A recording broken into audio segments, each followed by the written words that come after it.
Now, in Gabon, 2023, in 2023, Gabon's military ousted President Ali Bongo after years of rule, prompting the African Union to suspend the country. 2 years later, General Brice Oligui Nguema, who led the coup, won presidential elections with nearly 95% of the vote after overseeing a new constitution and also promising a return to civilian rule. Now, following these developments, the AU lifted its sanctions and reinstated Gabon's membership, calling the political transition generally successful. Now, this marks Gabon's re-entry into continental affairs, but also raises a key question. Can genuine democracy emerge from a military-led transition? To unpack this, I'm joined by Dr. Malusi Mncube, Post-Doctoral Fellow, Politics and International Relations, University of Johannesburg. Thank you so much for joining me on the show, Dr. Mncube. All right, we also have Haruna Warkani. He's former ECOWAS diplomat in Abuja. So in the absence of Dr. Mncube, or before he joins us, let's speak with Haruna Warkani. Hello, Mr. Haruna Warkani. Thank you so much for joining me at this time. Hello, Mr. Warkani. Yeah, how are you? Can you hear me? Yes, I can hear you very well, thank you. So let's get into it. Now, speak to us. In your view, do you think that the April election, and reforms actually met the AU's benchmark for returning Gabon to constitutional order? Well, in theory, we would say yes. In practice, though, it will take time for some of these things to mature properly, because this has been the trajectory of so many other African countries that have transited from military rule to democracy. And democracy is not just about conducting elections. No matter the quality of the elections, it is actually the practice of democracy itself that should qualify and give us hope that, yes, something is happening. Now, the experience we just have in Gabon is such that the military ruler came, overthrew a supposedly elected government that has been there for so many years, and now 2 years after, they have conducted an election and transited by themselves into power, scoring about 95% of the votes, which is unprecedented. However, it remains to be seen if such a democracy can be sustained. And we have seen in so many African countries, from President Paul Biya, President Museveni, Paul Kagame, and so many of them counting all over Africa, that once they come into power, it becomes a dynasty. And so the subsequent transitions becomes very, very difficult, because what you see is elections that are manipulated, and therefore the true franchise for citizens to elect a president of their choice is usually taken away by force of power. And we must not forget, once someone is in power, he exercises absolute control of the resources of that country. And therefore, to expect true democracy or true elections, for that matter, becomes very difficult. Okay. Gabon may not be an exception. And so, yes, the African Union has lifted the sanctions. Gabon has been reaccepted into the African Union fold. Things are seeming to be normal. But it will take some years. Perhaps after the first tenure, then we begin to see how things will fan out. But for now, let us assume that the African Union has played a card that is okay for democracy on the continent. Okay. But much more needs to be done. Second, the quality of democracy itself is what actually should concern ourselves much more than just the mere mention of democracy. Absolutely. We have seen places where democracy is supposed to be in place, and the dividends that should come from democracy is absent. bad governance has prevailed. And so citizens complain bitterly that they do not see their government. They don't feel the government. Sometimes when they feel the government is only when repression becomes obvious. So these are issues that requires a lot of interrogation. And we need to do that because we are no longer young people in Africa. We have had experiences in so many countries, too many actually. Too many countries passing through the same pattern and experience. Mr. Warkani, therefore, just before you go ahead, let's compare, what's happening in Gabon right now and the fact that the AU previously suspended Mali's membership as well after its coup, and they also threatened to impose, targeted sanctions if civilian rule was not restored. Now, how do you reconcile that stance with the decision to readmit Gabon's government, so soon after a coup, even though Gabon held an election? Well, the difference is just very clear. An election took place. And by the charter of the African Union, and in this case, ECOWAS, Democracy and Good Governance Protocol, is just simple. A country should conduct an election. And once elections are conducted, the country becomes so-called democratic. And once it is democratic, you have no reason not to readmit such a country and then remove the sanctions, which is what Gabon has succeeded in doing. And you can see with that, certainly the country qualifies to come back into the fold of the African Union. However, these processes are not enough to qualify a country truly to be seen to be democratic. It is the actual practice of democracy that should stand us as Africans, rather than just the mere mention or pretense of democracy that we can see around the place. We must not forget too that not far from here, Niger had been planning to see if they can conduct elections as a result of the sanctions imposed by ECOWAS.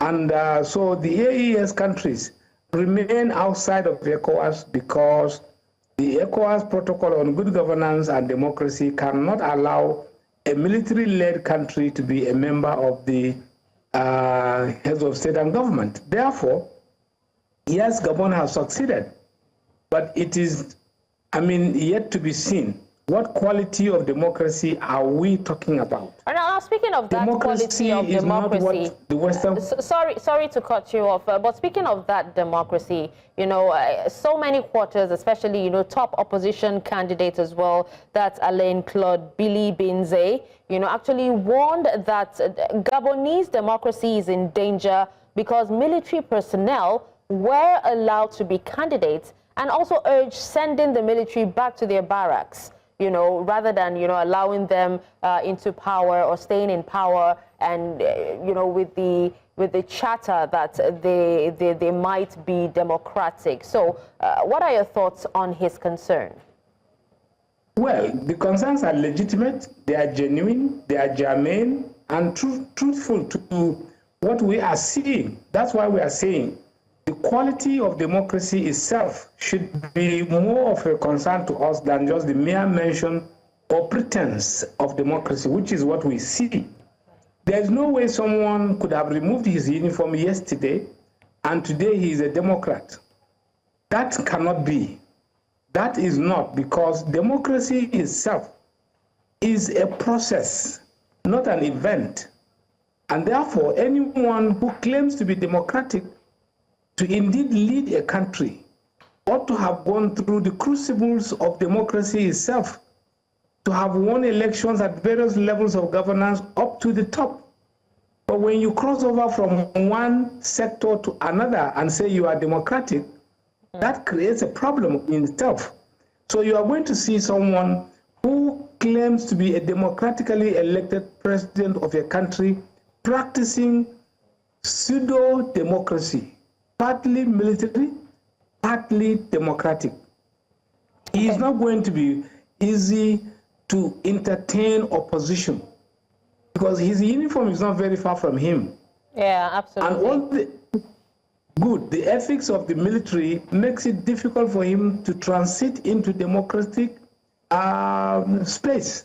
Therefore, such a democracy is what we can call a tenuous democracy because it is not yet there. So the practice, like we have seen in so many countries that have transited from military to democracy, had always been that these such leaders become very autocratic, very dictatorial, and end up being dynastic. Dynastic in the sense that they have perpetuated themselves in power over decades. Paul Biya is an example, like I said earlier.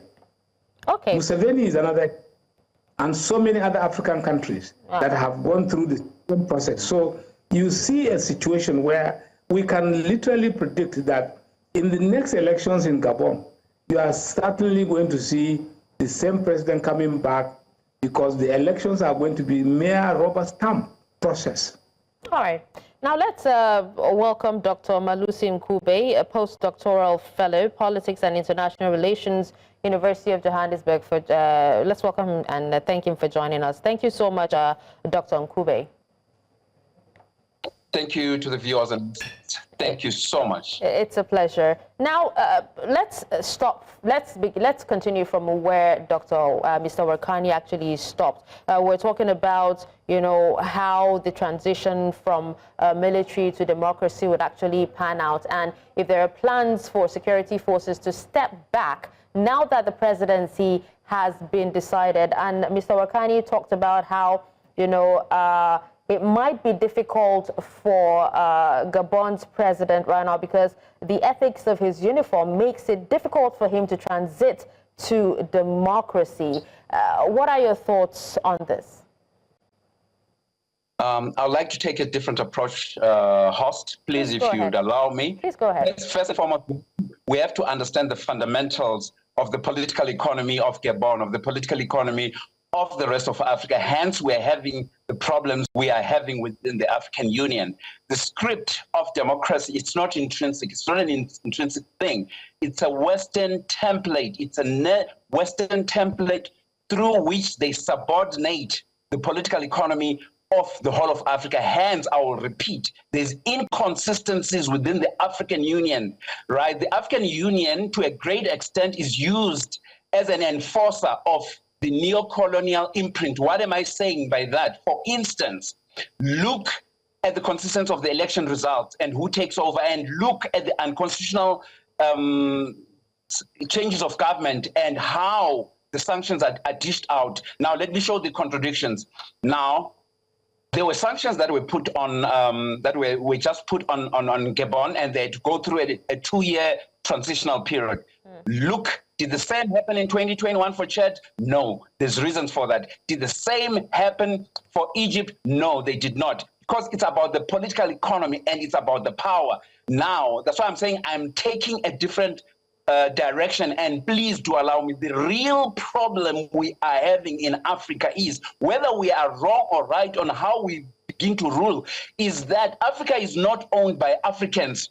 Africa is owned by multinational companies of Europe and of United States of America. That's why that situation has bred people like Thomas Sankara. That's why that situation has bred people like Ibrahim Traore. So for me, personally, to begin to engage and to talk about democracy, yes, I can talk about its strengths, weaknesses, opportunities, and threats, but it does not answer, it does not speak to the existential crisis of the black-bodied people of the Africans. Because even if you look at the oil, which is the main resource of what Gabon has, the main shareholders there, the processing and everything, it's Western companies. So, and if you look at Gabon, its population is very small. It's about 2.4 million. So Gabon is just being used as a dressmaking type of thing. It's inconsequential. There's nothing Gabon can really do. Brigadier Nguema, even if you look at his term, it's 7. It's almost a very long term. It's 7 years to be renewed for another 7 years, meaning that global capital is going to be there entrenched for another 14 years. You cannot analyze Gabon without pivoting it to the Sahel Alliance, what is doing, what is happening. You cannot analyze the election of Gabon or whatever is taking place in Gabon without factoring in the rivalry, the geopolitical shifts that are very dangerous, that are threatening a world war, that are happening between China and America. It's unheard of. And this script of democracy, because we're taking it from the West, the very West itself is not practicing that democracy. It's so crass now. Let's not ignore to speak about it. I want to give you these very, very telling examples. Number one, there's issues about American forces in Afghanistan, right? They have to appear. They are forces. They have to appear within the International Criminal Court. And certain American technocrats, they have to appear in front of the International Court of Justice. That's one of the reasons why sanctions were put on South Africa. Who the hell are you to call us to come in front of the ICJ and ICC? It's actually meant for you Africans. That is my analysis and that is my implication. That's how I analyze it. So for me, the host, to be quite fair in my truthfulness and my scholarship, to really discuss the elections and go through the script of the elections, we are not educating our people. The person who is educating our people, according to me, objectively and subjectively, according to me, he is teaching us in so many ways. This is what needs to be done in Africa. This is what we should be talking about, what Traore is doing and what the confederacy that has come about, now. And we have African leaders, amongst them ECOWAS, that have sanctioned Niger, Burkina Faso and all that. Yeah. We cannot ignore that and just talk about elections and the process that is going. For me, it's a joke. It's totally a joke. Mr. Mncube, Dr. Mncube, now you did talk about, how Gabon is also oil rich, they face a lot of serious inequality as well, and it has roughly 2.4 million people, especially living in poverty. Now, are there policies that you would advise the new administration, if you had the opportunity, to prioritize in order to address economic grievances and also diversify the economy rather than following the Western democracy, as you have called it? The answer is already there, but we're living in dangerous times.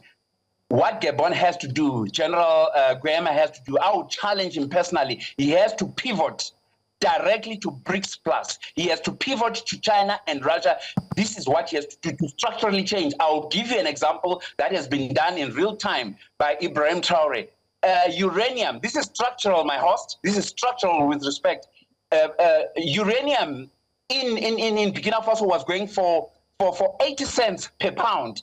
Now he managed to get it to, I'm giving one example, I can give many, he managed to get it to 255, which is the market price. That way, it's a structural shift that impacts the neo-colonizers, and that begins to benefit the people, because now then the cash flow is there. You're not on a debt dependency type of GDP. You're on a GDP that is from the productive capacity of your country. And this is what General Nguema has to do. If he's serious, I challenge you, General Nguema, make alliances with the alliance of the Sahel states, and Nigeria has to do that as well. Especially Nigeria, our big brother, they seriously have to do that. We cannot keep on teaching our people things that are a mockery, that are not about really elevating our people. We cannot keep on teaching our people things that continue to support politics that are politics of patronage. This is what this democracy is doing, because most of the money of the African Union, anyway, who calls the tune is paid by the piper, comes from the West. That's why you find the African Union in such trouble. They are not even consistent, even with their sanctions. That's why they cannot touch. They could not even touch Egypt. The real reason is the geopolitical power of the United States because of that Suez Canal. Suez Canal is very strategic. They use that as choke points, and in our competition with the BRICS, that is what is happening. And this is the level at which we must debate, not to keep on. I want to use this word because for the love of my people, for love of the existential danger that we're in, to keep on teaching our people this nonsense. Africa is supposed to be on a revolutionary path. It was not only started by Traore, no. Amilcar Cabral did it. Julius Nyerere did it. Thomas Sankara did it. And when you begin to do the right thing, talk about the right thing and do the right thing. That's why they mark our people. That's why you've been seeing people all over the world standing up and supporting Thomas Sankara. But, not just his person, his cult personality. Yeah, no, you're talking about. Sorry to cut you off. You're talking about, doing the right thing and saying the right things. But then, from what we know, civil society groups and international NGOs have actually raised alarms, about press freedom and the right to even protest under the junta. That's Gabon's junta. That's Brice Nguema's administration. Now, how can they ensure that human rights and civic space are respected now that the transition promises a return to civilian rule? What he has to do, my sister, I still don't want to debate what is a mockery for the intellect of the black people.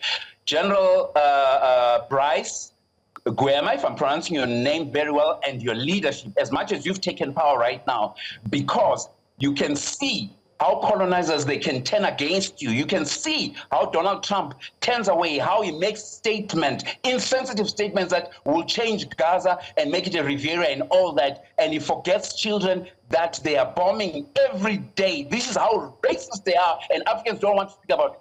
General Nguema made the right thing. Sell them out at the last minute for the sake of Africans. So to answer your question, my sister, all that, he has to pivot with the BRICS. He has to pivot with Ibrahim Traore. He has to pivot with FOCAC. That's the only way to go, given the geopolitical shifts. There is no other way. Any other way, any other thing that probably you might want me to answer is cosmic dancing. It's not answering the fundamental, the productive capacity of the whole of Africa, of the whole of Gabon. That's what it has to do. So General Nguema, pivot to BRICS and pivot to the Sahel. Please do that. That's the only thing to do. It's going to be messy business for us to get our economy, the whole of economy of Africa. It's going to be messy business because what they are doing right now, they are entrenching. They do not want other Ibrahim Traores. Traore is not just a personality of cult. It's a system he's bringing about. So all of us are Ibrahim Traores. It's not something that is privy to him. We, many intellectuals, we support what he is doing. I even know other people who are within the African Union who support what he's doing. It's a revolutionary path, not this mimicry trying to make Mickey Mouse out of the intelligence of the black man. No ways. So President Nguema, pivot. Whilst you still have time, pivot to BRICS and pivot to Niger. Thank you. All right. Well, thank you so much for joining us, Dr. Malusi Mncube, on the show. We really appreciate it. Thank you, my host. Thank you to the viewers, and thank you to all the listeners. And I want to say Amandla way to all over the world. Support Ibrahim Traore, not as a person, but the system is trying to bring about in this very dangerous times. Thank you very much, sir. That was Dr. Malusi Mncube, Post-Doctoral Fellow, Politics and International Relations at the University of Johannesburg. And we also had Haruna Warkani, former ECOWAS diplomat, even though we had a bit of a technical issue with him. Thank you so much, gentlemen.